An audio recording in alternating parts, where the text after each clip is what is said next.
Bismillahirrahmanirrahim. Assalamualaikum warahmatullahi wabarakatuh. Alhamdulillah wassalatu wassalamu ala Rasulillah wa ala alihi wa sahbihi wa wala.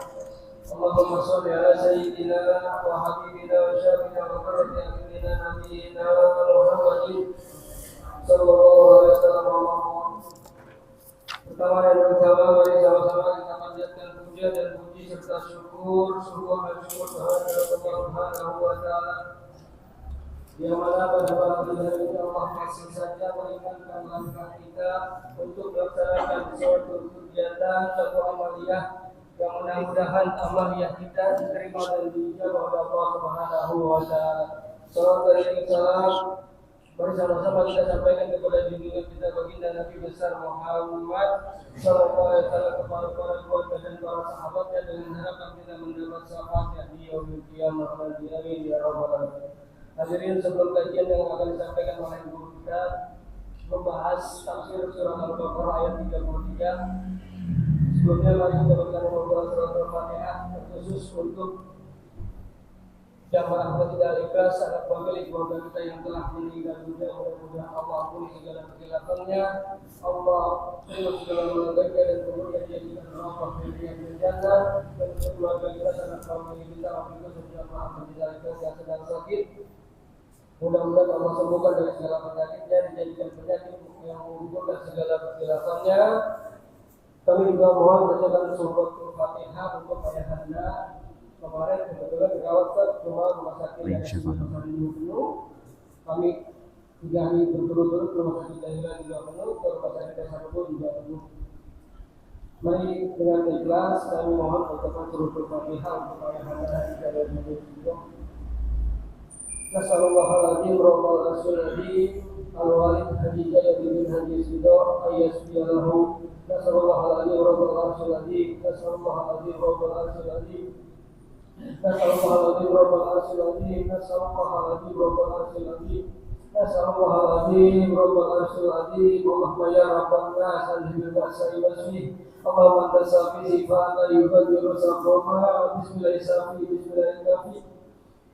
Bismillahirrahmanirrahim. Bismillahirrahmanirrahim. La yadurru ma'asmi syai'in fil ardi wa la fis samaa'i la hawla wa la quwwata illa billahil aliyyil azim. Al-Fatihah. A'udzu billahi minasy syaithanir rajim. Bismillahirrahmanirrahim. Alhamdulillahirabbil alamin arrahmanir rahim maliki yaumiddin iyyaka na'budu wa iyyaka nasta'in ihdinas siratal mustaqim siratal ladzina an'amta 'alaihim ghairil maghdubi 'alaihim waladdallin. Amin. Terima kasih. Mari sama-sama kita dengarkan kajian yang akan disampaikan oleh guru kita Ustaz Haji Yusuf Sahfadal alaihi wasallam. Bismillahirrahmanirrahim. Assalamualaikum warahmatullahi wabarakatuh.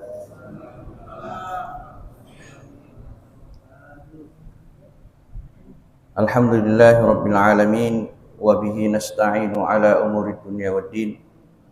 Wassalatu wassalamu ala asyrafil anbiya'i wal mursalin wa ala alihi wa ashabihi wa man tabi'ahum bi ihsanin ila yaumiddin, amma ba'd. Yang saya hormati para asatidz, para sesepuh, bini sepuh, bapak dan ibu, hadirin wal hadirat yang dimuliakan Allah Subhanahu wa taala. Alhamdulillah rabbil alamin, pada subuh hari ini kita telah melaksanakan salat subuh berjamaah. Kita lanjutkan dengan kajian Ahad pagi yang biasa dilaksanakan di masjid kita. Semoga seluruh rangkaian ibadah dan zikir kita diterima oleh Allah Subhanahu wa taala dan dibalas dengan pahala yang berlipat ganda. Salawat dan salam juga kita sampaikan kepada baginda Rasulullah sallallahu alaihi wasallam. Semoga kita menjadi umatnya yang selalu istiqomah menjalankan sunnah Rasulullah sallallahu alaihi wasallam. Hadirin yang dimuliakan Allah Subhanahu wa taala, kita melanjutkan kajian tafsir kita surah Al-Baqarah, tadi ayat 35 ya, lupa tadi. Ayat yang ke-35. Sebelumnya kita sudah mentadaburi ayat yang 34 terkait dengan pembangkangan iblis untuk bersujud kepada Adam atas perintah Allah Subhanahu wa taala, dan bagaimana talbis iblis terhadap kita, sarananya apa, kemudian dia menggunakan apa saja, dan keizin Allah terhadap iblis untuk bisa menggoda Adam dan anak cucunya. Nah, itu sudah kita kaji pada beberapa bulan yang lalu. Hari ini kita masuk pada ayat selanjutnya. Wa qulna ya Adamuskun anta wa zawjukal jannah wa kula minha ragadan haitsu syi'tuma wa la taqraba hadhihi asy-syajarah fatakuna minadh dhalimin. Fa'azallahuma asy-syaitanu 'anha fa'akhrajahuma mimma kana fihi wa qulna ihbitu ba'dukum li ba'din 'adu wa lakum fil ardi mustaqarrun wa mata'un ila hin. Fatalaqqa Adamu min rabbih kalimatin fataba 'alaihi innahu huwat tawwabur rahim. Allah Subhanahu wa taala berfirman, wa qulna, dan kami berkata kepada Adam, ya Adam, wahai Adam, uskun anta wa zawjukal jannah. Wahai Adam, tinggallah dengan tenang, menetaplah dengan damai kamu dan istrimu di dalam surga.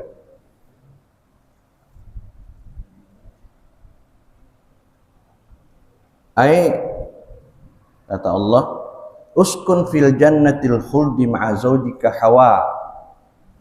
Ditinggallah dengan tentram, karena kata maskan itu kan, ini harus kita pahami. Kalau kadang-kadang kan kita sering mendengar kalimat maskan, baitun dan dar.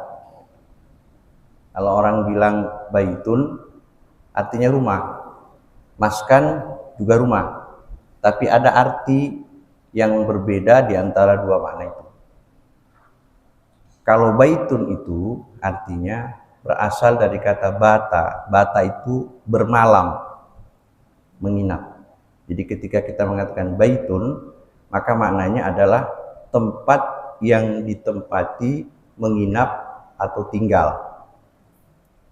Tapi kalau orang mengatakan maskan, maka dia juga tempat yang ditempati menetap, tinggal, hidup di situ, tapi maknanya lebih dalam. Maskan itu adalah tempat yang ditempati tinggal, tapi menenteramkan hati. Makanya kalau kita sering mengenal dengan istilah sakinah, mawaddah, warahmah. Nah, sakinah itu tempat di mana kita menetap dengan damai, tenang, dan bahagia. Itu disebut dengan maskan. Nah, Allah perintahkan uskun, tinggallah dengan tentram, menetaplah dengan damai, hiduplah dengan bahagia bersama istrimu, anta, kamu Adam, wa zawjuka, dan istri kamu, al-jannah, di dalam surga. Jadi diperintahkan untuk menetap di dalam surga. Kemudian wakula minha ragada, makanlah apa yang di dalam surga itu ragada, rezeki yang melimpah ruah, yang banyak dan tidak susah mendapatkannya. Karena sifatnya buah-buahan surga itu dalam Al-Quran disebutkan ada dua. Jadi kalau kita lihat surah Al-Baqarah ayat sebelumnya, wa basyiril ladzina amanu wa 'amilus solihati anna lahum jannatun tajri min tahtihal anhar kullama ruziqu minha min thamaratir rizqan qalu hadzal ladzi ruziqna min qabl. Jadi salah satu sumber kebahagiaan ahli surga itu adalah buah-buahannya atau tanam-tanamannya yang raghada wasi'. Tanam-tanamannya mudah dicapai, makanannya lezat, tetapi juga tidak susah untuk mendapatkannya. Maka dalam ayat yang lain diistilahkan dengan kutufuha daniyah. Jadi buah-buahan surga itu dekat. Ketika seseorang ahli surga ingin memakan buah-buahan itu, maka yang mendekat itu bukan kita, tapi buah-buahan itulah yang mendekat kepada ahli surga itu. Di ayat yang lain, wadaniyatun 'alaiha zilaluha wa dhullilat qutufuha tadlila. Jadi buah-buahan surga itu dekat di atas mereka dan juga menaungi mereka. Jadi sifatnya seperti itu. Kalau tanaman-tanaman di bumi atau tanaman-tanaman di dunia itu sifatnya ya kita yang cari. Datang ke toko buah, datang ke kebun metik sendiri misalnya kalau punya kebun. Tapi di surga berbeda. Tanaman-tanaman itulah yang akan mendekat kepada ahli surga. Makanya kalau dalam Al-Quran itu Allah sampaikan ketika Adam diberitahu tentang untuk diperintahkan hidup di dalam surga, itu penjelasannya dijelaskan Allah dalam surat Thaha dari ayat 116 sampai 123. Ini juga menafsirkan ayat yang ke-35 ini. Jadi ini disebut dengan tafsir Al-Quran bil Quran. Apa yang Allah sampaikan di situ terkait dengan diperintahkannya Adam untuk tinggal di dalam surga, Allah ingatkan dulu kepada Adam ketika iblis tidak mau sujud kepada Adam, lalu dikutuk oleh Allah Subhanahu wa taala. Allah kemudian mengingatkan kepada Adam, ya Adam, qulna ya Adam, kami berkata kepada Adam, inna hadza adull laka wa li zaujika. Wahai Adam, sesungguhnya iblis ini adalah musuh bagimu dan musuh pasangan hidupmu, yaitu Hawa. Fala yukhrijannakuma minal jannati fatashqa. Maka janganlah engkau dikeluarkan, janganlah kalian berdua sampai dikeluarkan oleh iblis dari surga lalu engkau menyesal. Nah, Bapak Ibu yang dimuliakan Allah Subhanahu wa taala, di ayat yang 133 ini Allah sampaikan kepada kita, setelah Allah sampaikan kepada Adam, wa kula minha ragadan haitsu syi'tuma. Makanlah buah-buahan yang ada di dalamnya sesuka hatimu. Karena buah-buahan surga itu tidak pernah menusah kamu. Tapi Allah ingatkan, wala taqraba hadhihi syajarah. Janganlah engkau mendekati pohon ini. Jadi kalau kita perhatikan dengan baik, ada dua pesan Allah kepada Adam agar tidak meninggalkan surga. Pesan yang pertama, Allah sampaikan kepada Adam, ya Adam, inna hadza aduwwun laka wa li zaujika. Allah sudah ingatkan, wahai Adam, ini iblis musuhmu dan musuh istrimu. Artinya kalau yang namanya musuh pasti akan mencelakakan. Analoginya begitu. Itu isyarat pertama yang Allah berikan kepada Adam. Isyarat yang kedua, wala taqraba hadhihi syajarah. Kalian berdua jangan coba-coba mendekati pohon ini. Jadi isyarat itu sebenarnya sudah diberikan Allah kepada Nabi Adam dan istrinya. Sehingga kalau dipahami dengan baik, sebenarnya Allah ingin ngasih tahu kepada Adam, wahai Adam, iblis itu musuhmu. Nanti caranya dia mau mengeluarkan kamu dari surga adalah kamu mendekati pohon ini. Ternyata apa yang disampaikan Allah Subhanahu wa taala kepada Adam itu dilanggar. Adam sudah paham, Hawa sudah paham bahwa iblis itu musuhnya. Tapi yang tidak dipahami oleh Adam dan Hawa, bahwa pohon itulah nanti yang akan menyebabkan iblis mengalahkan Adam dan Hawa, sehingga mengeluarkan mereka berdua dari surga.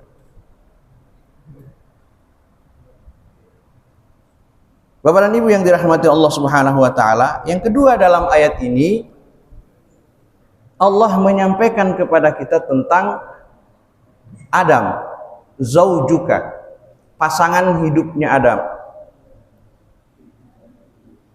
Ada yang bertanya, kapan Hawa diciptakan?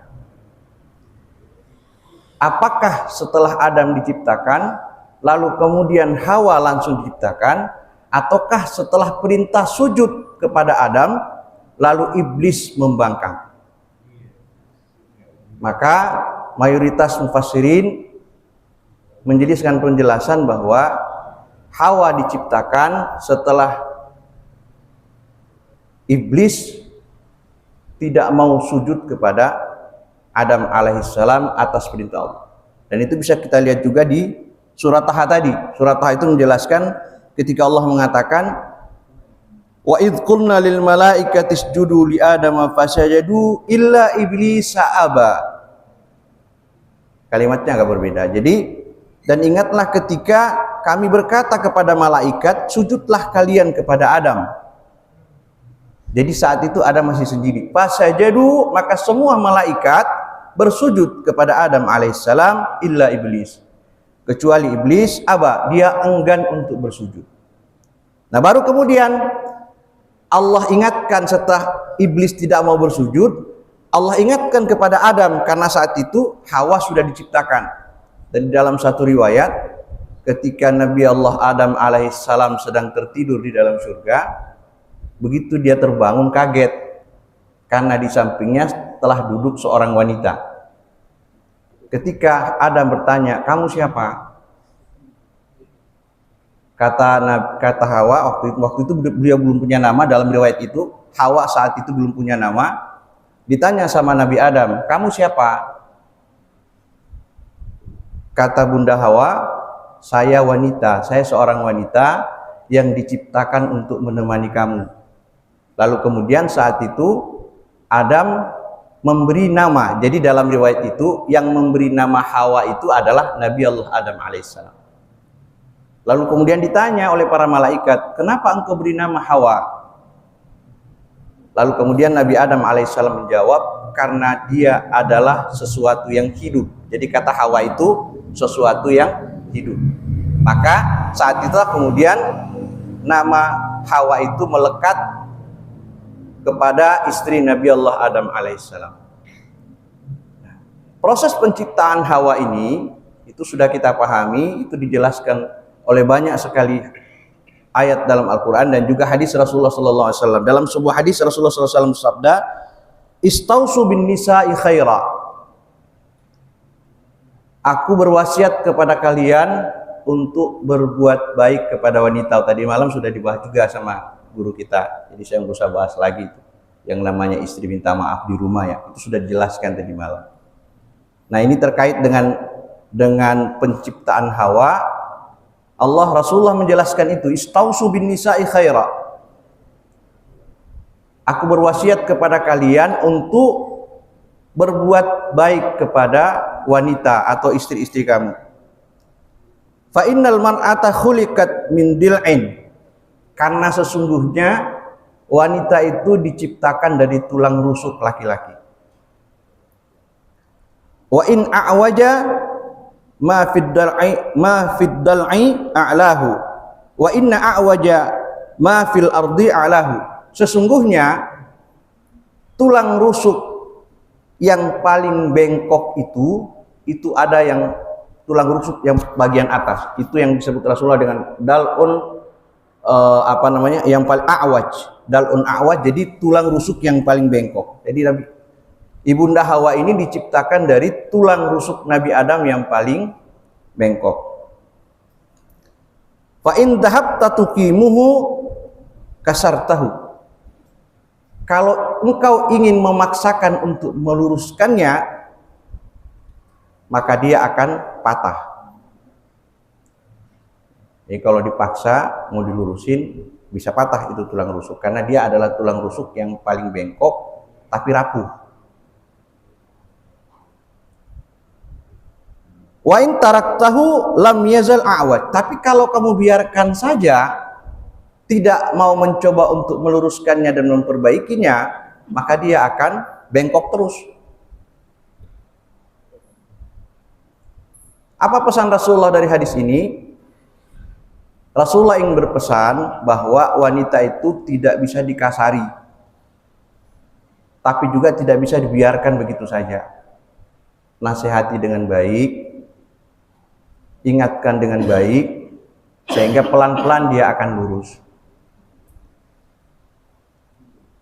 Kemudian fastausu bin nisa khaira, maka Rasulullah bersabda, maka aku berpesan kepada kalian untuk senantiasa menjaga atau berhubungan baik dengan istri-istri kalian.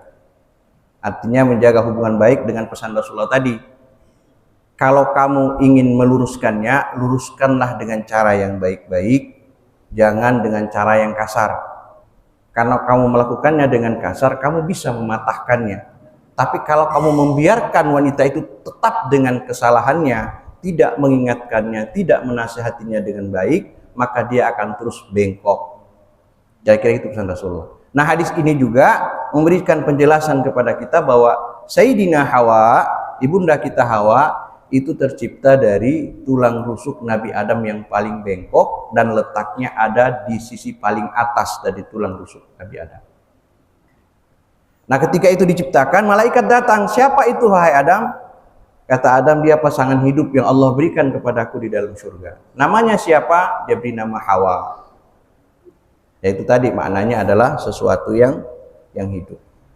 Bapak Ibu yang dirahmati Allah Subhanahu wa taala. Kembali kita kepada ayat tadi, wala taqraba hadhihi syajarah.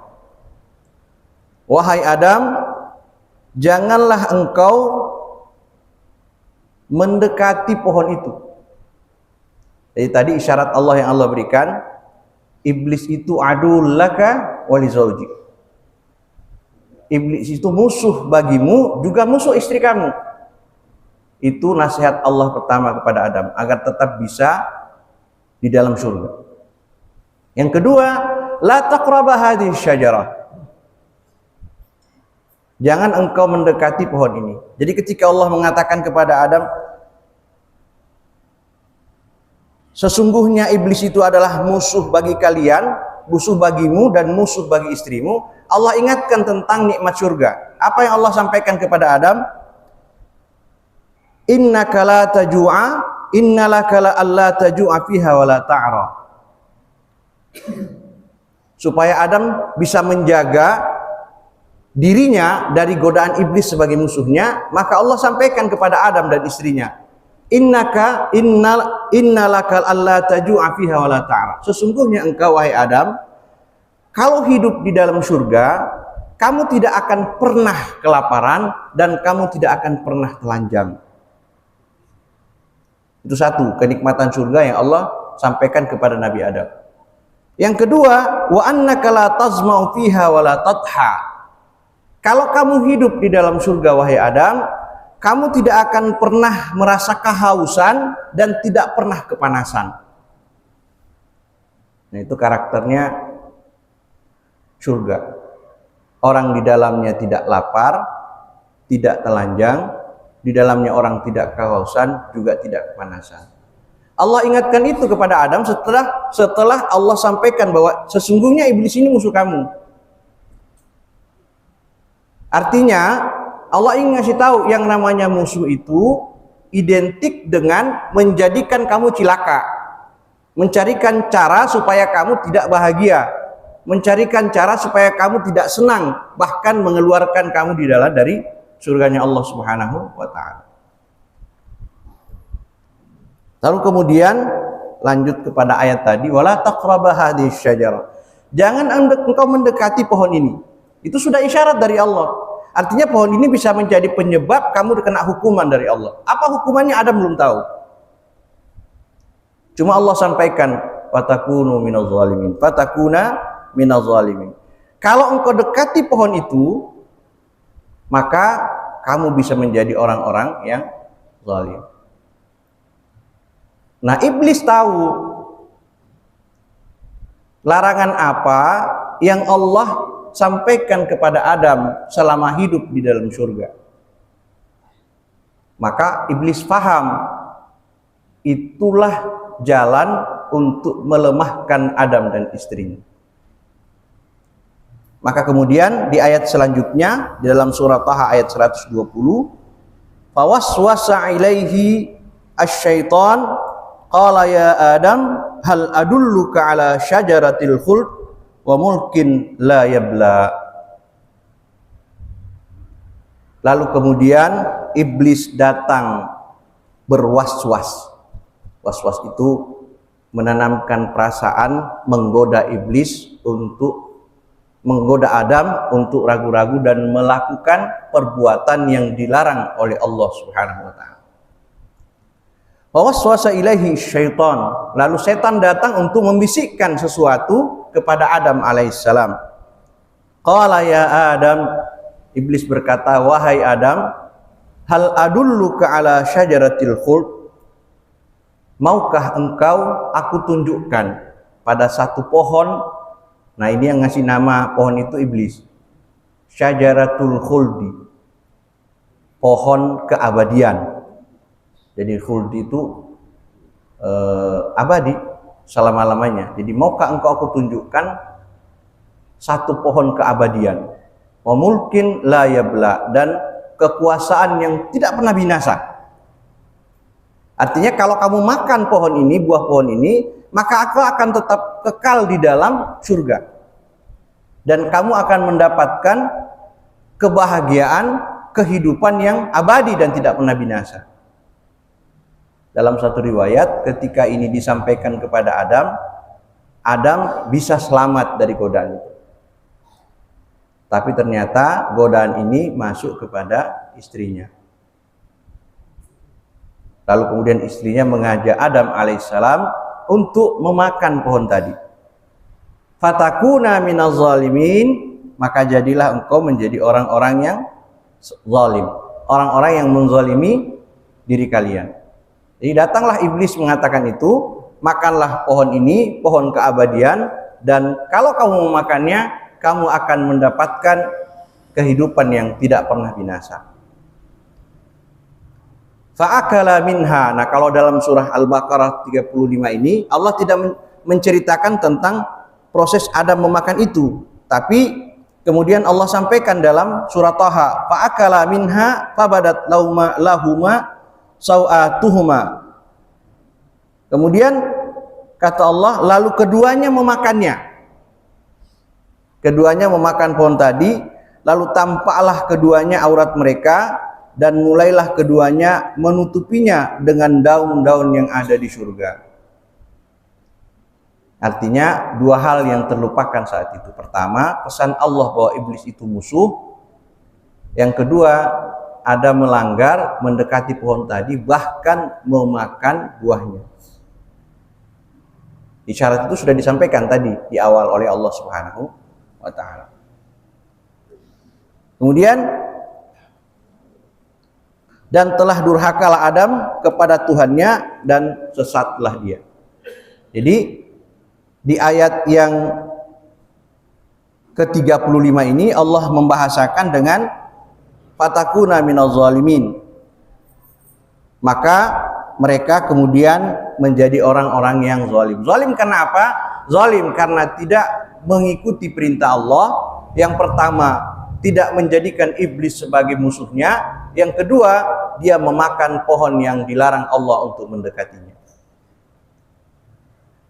Kemudian Allah Subhanahu wa taala menyampaikan kepada kita, fa'azallahumasyaitanu anha.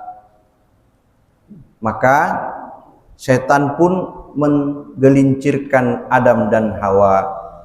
Dengan apa? Dengan fa'akala minha. Dia memakan buah dari pohon yang disebut oleh iblis dengan syajaratul khuld, pohon keabadian. Ai auqa'ahuma fi zillati bisababiha wa aghwahuma bil aqli minha. bahwa iblis kemudian menjadikan Nabi Adam tergelincir melakukan pelanggaran sebab memakan buah tadi dan menyesatkan keduanya dengan memakan buah syajaratul khuldi tadi. Kata Imam As-Sabuni, beliau mengatakan, hadza idza kana ad-dhamir aidan ila syajarah. Ini fa'azallahuma asyaitanu anha. Jadi anha-nya itu ada dhamir. Itu dhamir itu kata ganti. Ha kata siapa? Imam Ali As-Sabuni. Kalau ha itu kembali kepada asyajarah, maka artinya bahwa iblis menggelincirkan Nabi Adam alaihissalam karena dia memakan buah pohon khuldi tadi, sehingga tersesatlah Adam dan istrinya. Jadi penyebab Nabi Adam alaihissalam keluar dari surga itu, satu, melanggar perintah Allah mengikuti perintah iblis, yang kedua melanggar perintah Allah karena memakan pohon khuldi tadi. Jadi artinya kalau hanya itu kembali, maka yang menyebabkan Nabi Adam keluar itu adalah salah satunya pohon tadi, memakan buah khuldi tadi. Kemudian beliau menyampaikan, amma idza kana aidan ilal jannah. Kalau haknya itu, domirnya itu dikembalikan kepada surga, kata ganti surga, fayakunul makna ab'adahuma wa hawwalahuma minal jannah. Maka artinya adalah ketika iblis menyesatkan Adam dengan memakan pohon tadi, maka Allah fa'azallahuma anil jannah. Allah menjauhkan Adam dan Hawa dari surganya Allah Subhanahu wa taala sebab memakan pohon tadi. Hadirin yang dimuliakan Allah Subhanahu wa taala, fa akhrajahuma mimma kana fi. Maka Allah Subhanahu wa taala mengeluarkan keduanya, Nabi Adam dan Hawa, dari kenikmatan surga. Yang tadi kutufuha daniyah, kemudian wadaniyatun 'alaiha zilaluha wa dhullilat qutufuha tadlila. Dikeluarkan Adam alaihissalam dari surganya Allah Subhanahu wa taala.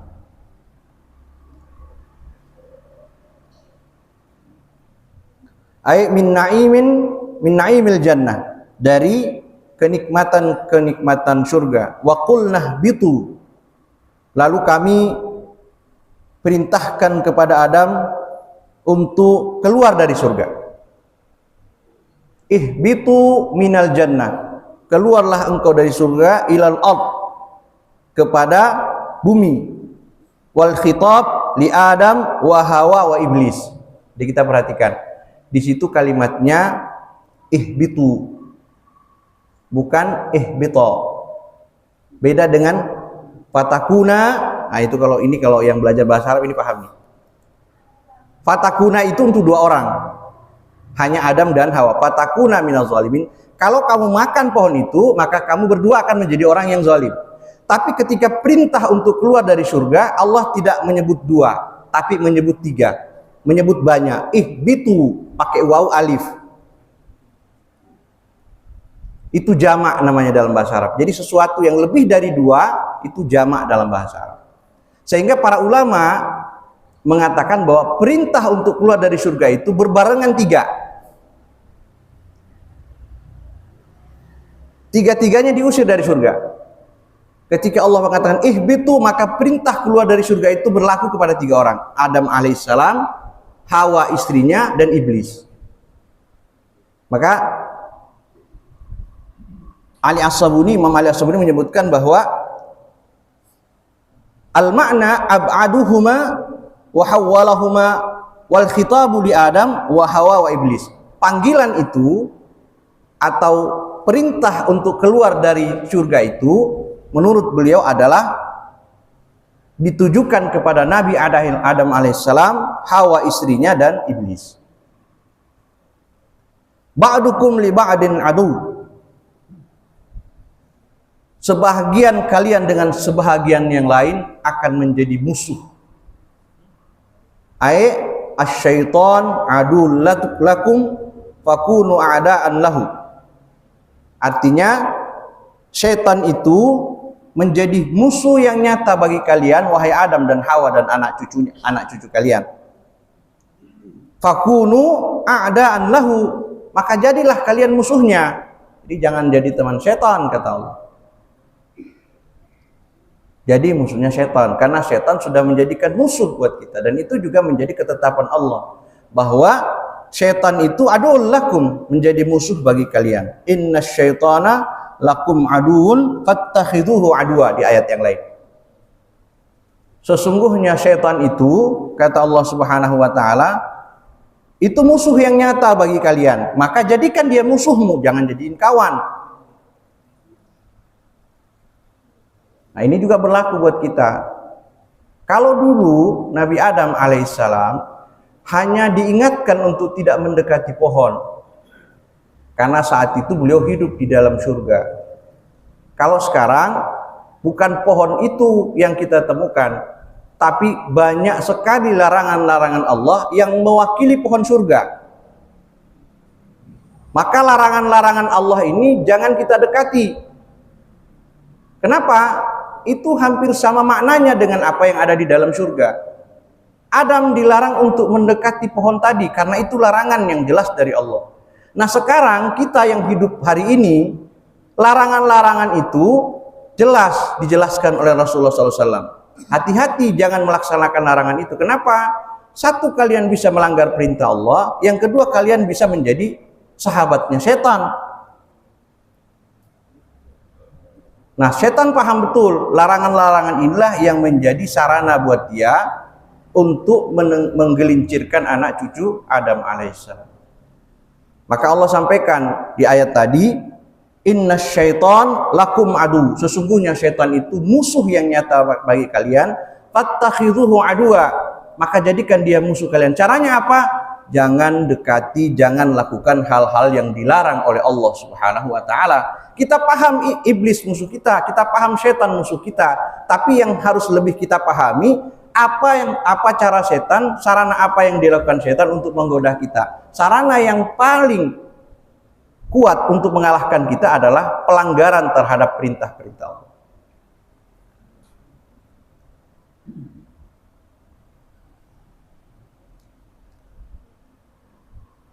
Walakum fil ardi mustaqarrun, maka ketiganya disuruh turun ke bumi. Di bumi menjadi tempat tinggal kalian, mustaqarrun. Ay lakum fid dunya maudi'u istiqrar bil iqamati fiha. Di dunia menjadi tempat tinggal kalian. Kalian menetap di dalamnya dan hidup di dalamnya. Wa mata'un ilahin, ada kenikmatan yang Allah berikan di muka bumi, tapi ilahin, terbatas. Kenikmatannya tidak seperti dengan kenikmatan surga yang tadi Allah sampaikan. Kenikmatan surga itu innaka la taju'a fiha wa la ta'ra wa annaka la tazma'u fiha wa la tadha. Kenikmatan surga itu salah satu karakternya yang tadi kita bahas, kamu tidak akan pernah lapar, kamu tidak akan pernah telanjang, kamu tidak pernah akan kehausan, dan tidak akan pernah kepanasan dalam surga. Di bumi itu ada, maka disebut dengan mata'un ilahin, kenikmatan yang terbatas. Kita merasakan teriknya panas matahari di dunia, kita merasakan panasnya, Adam merasakan lapar di dunia. Di surga enggak, pengen makan langsung datang, pengen makan buah-buahan, buah-buahannya datang, pengen ngopi, kopinya datang, pengen ngerokok nggak bisa. Maaf Pak Haji ya, apinya di mana Pak Haji? Di neraka. Jadi kalau mau ngerokok di surga ke neraka dulu katanya nyulut, baru bisa ngerokok ya. Jadi Nabi Adam nggak kena rokok di surga soalnya apinya nggak ada. Ya. Jadi beda tuh. Maka Nabi Adam, ihbitu minha, keluarlah kalian dari surga. Kalian bertiga, Adam, Hawa dan Iblis.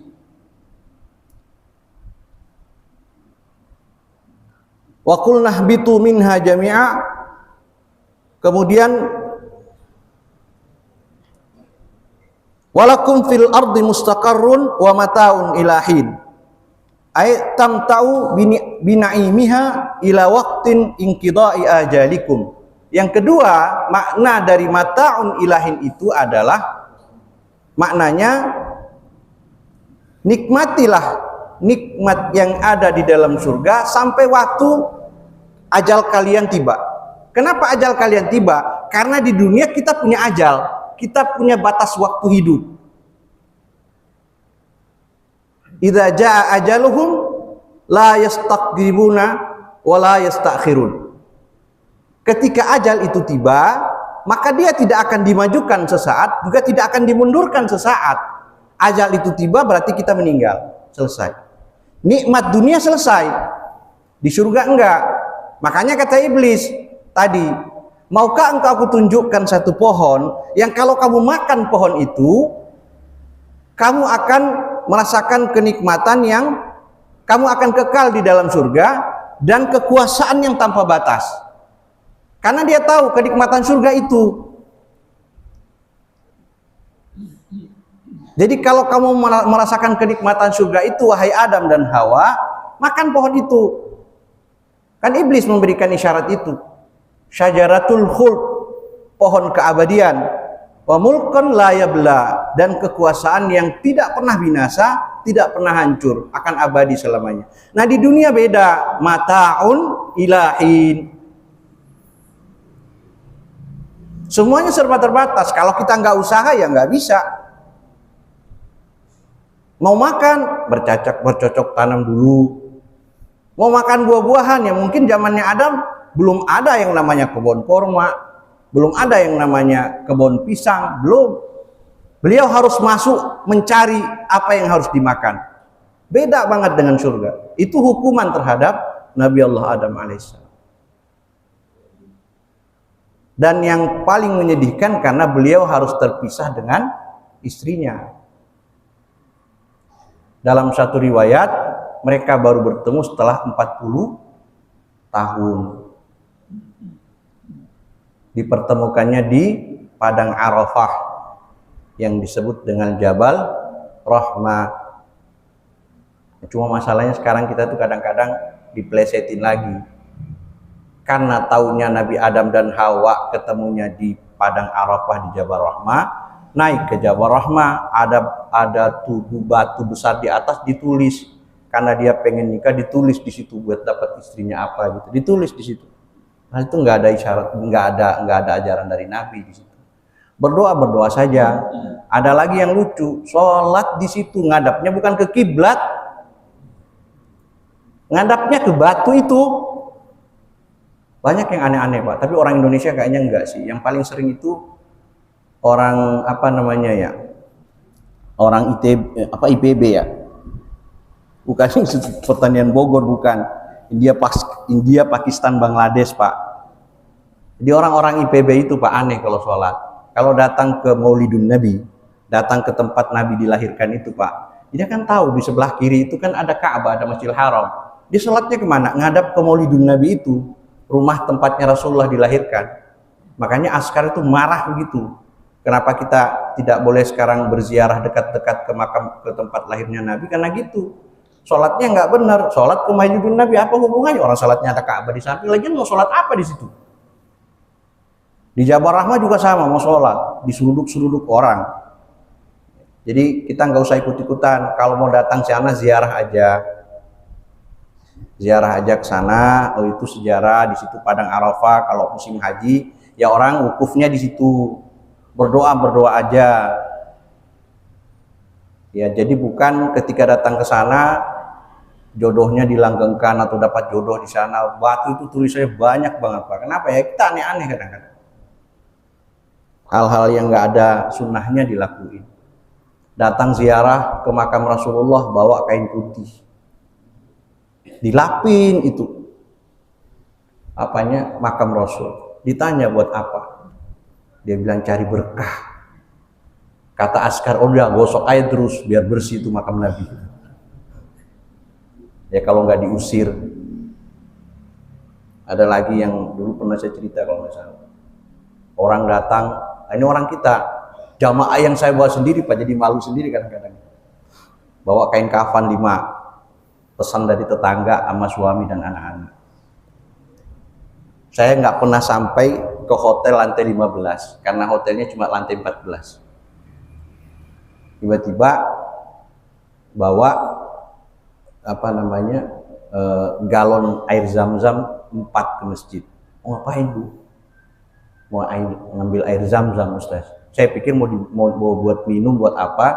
Oh ya Bu, saya bantu Bu. Saya bilang kalau mau ambil jangan di situ, di Maulidun Nabi saja, karena ini ngucurnya kenceng itu. Memang ada bak khusus untuk air zam-zam. Cuma lagi-lagi begitu, ada kapasitas begitu, dipakai mandi di situ. Mending mandi yang benar, wah ya Allah, pakaiannya kemana-mana. Diisi air, dibawa pulang. Sampai di sana kata dia, Bu Ustaz, tolong bantu saya antar ke lantai 15. Nah, Bu, hotel cuma sampai 14, kenapa ada di lantai 15? Ya Pak Ustaz, nanti Pak Ustaz lihat di atas. Naik ke atas, bawa, ikut aja. Namanya lagi mandut sama jamaah. Di atas itu udah di atas di atapnya hotel itu udah nggak ada, udah kosong ke atas. Ada 2 ember terisi kain putih, disiram sama dia. Bu, apa itu? Kain kafan. Kenapa Bu? Dia mau dicuci air zam-zam, nanti ini saya pakai. Saya udah pesan anak-anak, kain kafan ini nanti kalau saya meninggal dibungkus pakai ini. Saya bilang buat apa Bu? Biar nggak dapat siksa neraka. Masya Allah, ada aja. Bu, siksa neraka mah air zam-zam habis Bu. Kalah sama siksa neraka mah. Yang penting amal soleh kita. Atuh kumaha Pak Ustaz? Udah dibawa ini. Udah direndam, ya jemur Bu, bawa pulang lagi. Yang penting sudah disiram. Kalau ibu mau tinggali juga nggak apa-apa. Ya dibawa pulang atuh Ustaz. Ini pesan orang ada ya, dibawa pulang tapi nggak usah macam-macam. Itu macam-macam kayak gitu. Air zam-zam disiram buat itu. Ya kalau di zam-zam dipakai mandi nggak apa-apa, pakai mandi nggak apa-apa. Gitu. Jadi hal-hal seperti ini yang harus kita pahami dengan baik. Bapak Ibu yang dirahmati Allah Subhanahu Wa Taala. Kemudian kita lanjutkan ayatnya tadi kalau udah bicaranya air zam-zam. Wa mata'un ilahin. Jadi kehidupan dunia itu kehidupan yang kenikmatannya terbatas. Makanya kalau dalam satu hadis itu dijelaskan bahwa kalau seandainya kenikmatan itu ada 100, maka yang ditaruh di dunia untuk diperebutkan seluruh makhluk itu 1. 99%-nya di surga. Nah perbandingannya kan jauh. 1 banding 99. 1 itulah yang diperebutkan oleh kita orang beriman, orang-orang kafir, orang makhluk hidup yang lain. Itu 1 kenikmatan itu yang kita perebutkan. Yang 99 itu kenikmatan atau rahmat Allah yang diperuntukkan bagi orang-orang yang beriman di dalam surganya.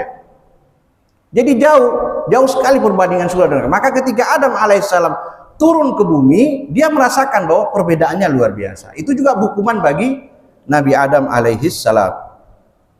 Kemudian fatalaqqa Adamu min rabbih kalimat.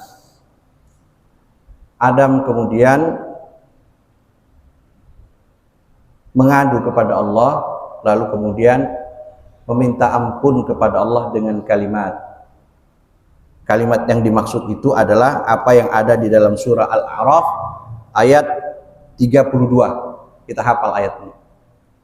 Rabbana zalamna anfusana wa illam taghfir lana wa tarhamna lanakunanna minal khasirin. Ya Allah, ya Tuhan kami telah menzalimi diri kami. Tadi itu. Fatakuna minaz zalimin. Kalau kamu mendekati pohon itu, kamu akan jadi orang-orang zalim. Maka Nabi Adam paham tentang kesalahannya. Maka dia minta Rabbana zalamna. Ya Allah, kami sudah menzalimi diri kami. Anfusana, diri kami. Wa illam taghfir lana. kalau engkau tidak mengampuni kami, wa tarhamna, dan tidak menyayangi kami, memberikan rahmatmu kepada kami, fatakuna minaz zalimin, maka kami pasti akan menjadi orang-orang yang zalim. Adam hanya makan pohon itu. Nah, kita dosanya kayak apa? Pelanggaran kita terhadap ketetapan dan hukum Allah banyak. Maka doa ini menjadi doa yang seharusnya kita bisa baca di setiap akhir sholat kita. Di setiap kita berdoa kepada Allah, baca doa ini. Karena kalau Adam hanya melanggar memakan pohon tadi, kita enggak. Larangannya banyak benar. Maka orang-orang yang merasa menzalimi dirinya, itu hendaknya untuk selalu bertaubat kepada Allah. Karena orang mukmin yang baik itu adalah orang yang ketika melakukan kesalahan, ketika dia melakukan kedurhakaan, dia kembali memohon ampun kepada Allah Subhanahu wa taala. Bapak dan Ibu yang dirahmati Allah. Kemudian fataba alai, qala rabbana zalamna anfusana fataba alai, maka Allah pun menerima taubatnya Nabi Adam alaihissalam. Itulah maha kasih sayangnya Allah kepada kita. Maksiat kita di siang harinya, sore kita taubat, Allah ampuni dosa kita.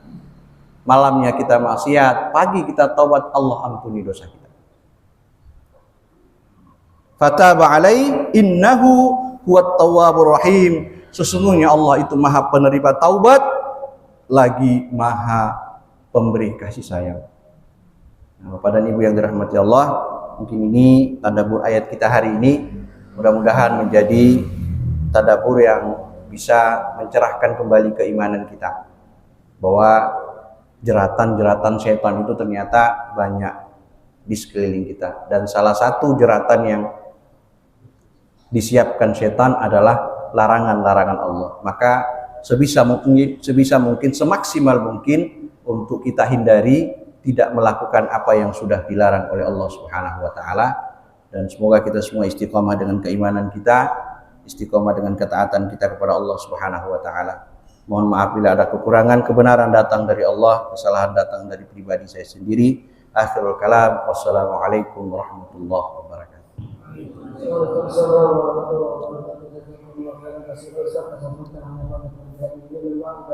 Janji setan dan iblis akan menggoda atau menjerumuskan umat manusia, bukan sampai juga mengalami sakaratul maut, setan pun akan menggoda kita, ya Pak. Karena tidak ada satupun daun yang berjatuhan di bumi ini yang tak luput dari pencatatan Allah. Artinya apa? Bahwa Allah akan sangat dengan mudah mengangkat dan menjatuhkan derajat seseorang itu. Sekaligus sekali bernabi aja pun masih digoda oleh setan mampu, apalagi kita yang ibadah kita sangat terukur sedikit sekali ya. Karena memang pintu iblis setan itu banyak ya Pak. Antaranya lain adalah amarah dan syahwat, dengki, iri hati, itu salah satunya. Makan dan minum berdiri berlebihan dan tidak diawali dengan bismillah dan buruk sangka itu. Mudah-mudahan kita terbebas dari tipu daya setan yang sangat menjerumuskan kita menuju neraka Allah Subhanahu wa taala. Hadirin dan hadirat, mungkin ada satu pertanyaan. Kalau masih ada waktu beberapa menit. Kalau ada.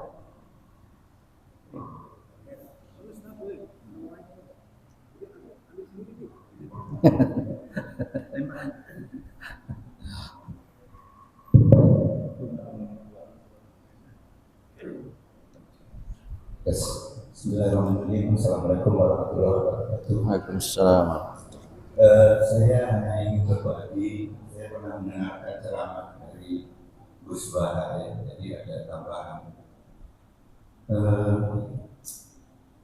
Jadi Adam itu mengikuti godaan setan itu, ditanya sama Allah, menurut beliau, ya, kenapa kamu sudah saya larang kok masih mengikuti saja? Jadi aku mengikuti mengikuti setan ini karena aku mengikuti perintahmu ya Allah, aku taat padamu.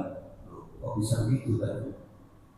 Karena setan itu mengatakan Allah sudah setuju, sudah dapat izin dari Allah. Jadi saya ingin meluruskan paradigma kita. Kadang-kadang ada candaan yang kita juga kehidupan selevel Nabi Adam aja tergoda, apalagi kita. Jadi Nabi Adam itu tidak tergoda, itu tergoda karena dia itu setan itu mengatakan Allah sudah mengizinkan. Nah ini menurut beliau ya. Nah kalau dalam kehidupan kebetulan saya dulu pernah jadi motivator juga ya. Jadi orang itu kadang-kadang saya tahu, saya mau karena saya tahu. Saya tidak mau karena saya tidak tahu.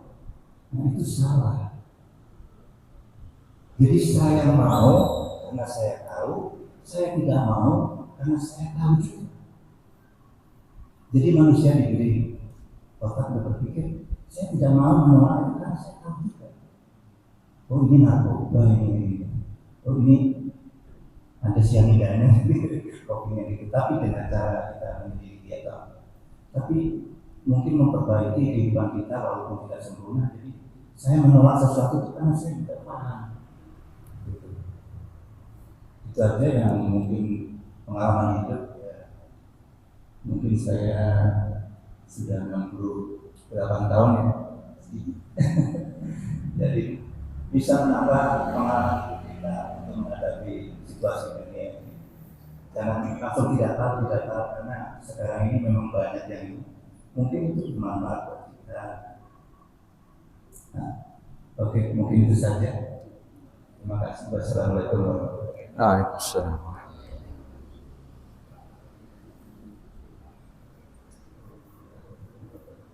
Ya, saya pikir kan tambahan aja ya. Ya mungkin cukup ya, karena juga waktu sudah masukkannya. Mari kita bacakan alhamdulillah dan doa kafaratul majlis. Alhamdulillahirabbil alamin, subhanakallahumma wa bihamdika asyhadu an la ilaha illa anta astaghfiruka wa atubu ilaik. Subhanaka rabbil izzati amma yasifun. Wassalamu alal mursalin walhamdulillahirabbil alamin. Wassalamu alaikum warahmatullahi wabarakatuh. Waalaikumsalam warahmatullahi.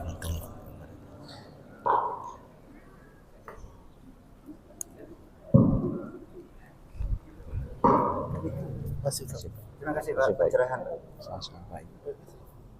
Pak, saya mohon maaf Pak, saya malam ada acara. Oh enggak, saya itu lupa kemarin pas halal bihalal, anak-anak ngajakin anak remaja. Saya nungguin Pak, saya bilang Pak Haji Hasan, Pak Haji Ustaz kemana ya? Apa dia lagi nih? Kayaknya ada tapi kemana ya dia? Sekalian ngabarin Pak, insya Allah saya tanggal 6 Mei itu mau nikah. Oh ya udah. Tapi di Pangandaran. Oh. Ya doanya aja Pak.